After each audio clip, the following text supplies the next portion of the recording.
So friends, நம்ம வாழ்க்கையில் நமக்கு ஒரு வாய்ப்பு கிடைக்கிது. நம்ம அதுக்காக நிறைய எஃபர்ட் போட்டிருப்போம், நிறையா முயற்சிகள்லாம் பண்ணியிருப்போம். ஆனால் கடைசியில் அவ்வளோ எஃபர்ட் போட்டுமே அந்த வாய்ப்பு வந்து லாஸ்ட் மினிட்ல வேறு ஒருத்தருக்கு கிடச்சிருச்சு அப்படிங்கிறப்ப நமக்கு ஒரு மன கஷ்டம் இருக்கும். அந்த கஷ்டம் வந்து எப்படி சொல்கிறதுன்னு, வெளிப்படுத்துறது எப்படின்னு நமக்கு தெரியாது. ஆனால் அந்த கஷ்டத்தை வந்து நம்ம தாண்டி வந்து தான் ஆகணும். இந்த மாதிரி தான் நேற்று ஒரு இன்சிடெண்ட் எனக்கு நடந்தது. நான் ஒரு காம்படிஷனில் நேம் கொடுத்துருந்தேன். அந்த காம்படிஷனில் வந்து எனக்கு பதிலாக கடைசியில் லாஸ்ட் மினிட்ல வேற ஒருத்தவங்களை வந்து செலக்ட் பண்ணி தாட்டி விட்ருக்காங்க. அது வந்து எனக்கு பை மிஸ்டேக். நான் வந்து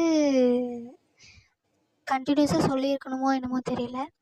ஆனால் நான் அங்கே சொல்லியிருந்தேன், நான் இந்த காம்படிஷனில் கலந்துருக்கேன் அப்படின்னு ஒரு 4-5 வாட்டி வந்து இன்ஃபார்ம் பண்ணியிருந்தேன். இருந்துமே வந்து அவங்க வந்து ஏன் அப்படி மாற்றி அனுப்புனாங்க அப்படிங்கிறது இன்ன வரைக்கும் எனக்கு அது புரியவே இல்லை.